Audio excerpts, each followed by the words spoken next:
ಎಲ್ರಿಗೂ ನಮಸ್ಕಾರ. ನಾವು ಸನಾತನ ಹಿಂದೂ ಧರ್ಮನ ಏನಕ್ಕೆ ಎತ್ತಿಡಿಬೇಕು, ಯಾಕೆ ಎತ್ತಿಡಿಬೇಕು ಅನ್ನೋದು ಎಲ್ಲರೂ ಕೇಳ್ತಿದ್ದಾರೆ. ನಾವು ಬೇರೆ ದೇಶದಲ್ಲಿ ಇದ್ದಿಲ್ಲ, ನಮ್ಮ ದೇಶದಲ್ಲಿ ನಾವಿದ್ದೀವಿ. ಹಿಂದೂ ರಾಷ್ಟ್ರ, ಹಿಂದೂ ದೇಶದಲ್ಲಿ ನಾವಿದ್ದೀವಿ.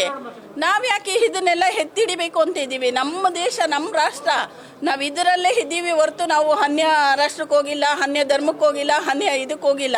ನಮ್ಮ ದೇಶದಲ್ಲೇ ಇರೋದ್ರಿಂದ ನಾವೆಲ್ಲರೂ ಹಿಂದೂಗಳು ಏನಿದ್ದೀವಿ ಎಲ್ಲ ಒಗ್ಗಟ್ಟಾಗಿದ್ದೀವಿ. ಯಾಕೆ ಬೇರೆ ನಮ್ಮ ಹಿಂದೂ ದೇವಸ್ಥಾನಗಳೇ ಯಾಕೆ ಟಾರ್ಗೆಟ್ ಮಾಡ್ತಿದ್ದಾರೆ? ಏನು ಕಾರಣ ಇದಕ್ಕೆ? ಹೌದು, ಅಪಪ್ರಚಾರ ಯಾಕೆ ಮಾಡಬೇಕು? ಏನಕ್ಕೆ ಮಾಡಬೇಕು? ಇಷ್ಟೊಂದು ಜನ ನಾವು ಮಾತಾಡ್ತೀವಲ್ಲ, ಅವನು ಒಬ್ಬ ಯಾಕೆ ಮಾತಾಡಬೇಕು? ಅಪಪ್ರಚಾರ ಯಾಕೆ ಅವನಿಗೆ? ನಮ್ಮ ಹಿಂದೂ ದೇವಾಲಯಗಳ ಬಗ್ಗೆ ಯಾಕೆ ಮಾತಾಡಬೇಕು? ಮತ್ತು ಅವ್ರು ತಿಮ್ಮಾರೆಡ್ಡಿ ಅವ್ರು ಹೇಳ್ತಾರೆ ಹಿಂದೂಗಳು ಹಂಗೆ, ಹಿಂದೂಗಳು ಹಿಂಗೆ. ಏನು ಅವರೆಲ್ಲ ನಮ್ಮ ಹಿಂದೂಗಳ ಬಗ್ಗೆ ಮಾತಾಡೋದಕ್ಕೆ ಅವ್ರಿಗೇನು ಹಕ್ಕಿದೆ? ಅದ್ರ ಬಗ್ಗೆ ತನಿಖೆ ಆಗಲೇಬೇಕು.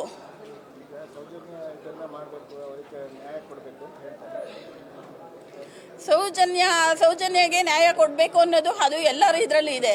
ಅದು ಏನಾಗಿದೆ, ಯಾಕಾಗಿದೆ ಅಂತ ತನಿಖೆ ಮಾಡ್ತಿದ್ದಾರೆ. ಅದ್ರ ಬಗ್ಗೆ ಮಾತಾಡಬೇಕು. ಇಲ್ಲದೆ ಇರೋದೆಲ್ಲ ಏನಕ್ಕೆ ಅಪಪ್ರಚಾರ ಮಾಡಬೇಕು? ಹಿಂದೂ ಬಗ್ಗೆ ಯಾರು ಮಾತಾಡಿದ್ರು ಅವ್ರ ಬಗ್ಗೆ ಕೆಟ್ಟದಾಗ ಹೇಳ್ತಾರೆ, ಕೆಟ್ಟದಾಗ ಇಳ್ನ ಮಾಡ್ತಾರೆ. ಯಾಕೆ ಮಾಡ್ಬೇಕು ಅವೆಲ್ಲನೂ? ಏನು ಕಾರಣ ಅವೆಲ್ಲ ಮಾಡೋದಕ್ಕೆ? ಯಾರು ಇವರು ಕುಮ್ಮಕ್ಕೆ ಕೊಡ್ತಿದ್ದಾರೆ? ಯಾಕೆ ಈ ಥರ ಎಲ್ಲ ಮಾಡ್ತಿದ್ದಾರೆ?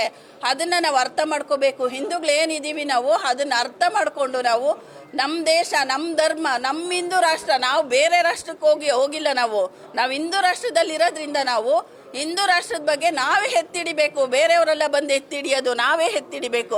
ಅದರಿಂದ ಇವತ್ತು ನಾವೆಲ್ಲರೂ ಬಂದು ಒಗ್ಗಟ್ಟಿಂದ ಬಂದು ನಾವು ಧರ್ಮಸ್ಥಳ ಚಲೋ ಇದು ಮಾಡಿದ್ದೀವಿ. ತುಂಬ ಯಶಸ್ವಿಯಾಗಿ ನಡೆದಿದೆ ಈ ಕಾರ್ಯಕ್ರಮ. ಹೀಗೆ ಹಿಂದೂಗಳೆಲ್ಲ ಇವತ್ತೇ ಅಲ್ಲ, ಯಾವತ್ತಾದರೂ ನಾವೆಲ್ಲ ಒಗ್ಗಟ್ಟಾಗೇ ಇರ್ತೀವಿ. ನಾವೆಲ್ಲ ಹಿಂದೂ, ನಾವೆಲ್ಲ ಒಂದು, ಏನೇ ಬರಲಿ, ಏನೇ ಬರಲಿ. ನ್ಯೂಸ್ ಫಸ್ಟ್, ನಿರ್ಭೀತಿಯಿಂದ ನಿಮ್ಮ ಪರವಾಗಿ.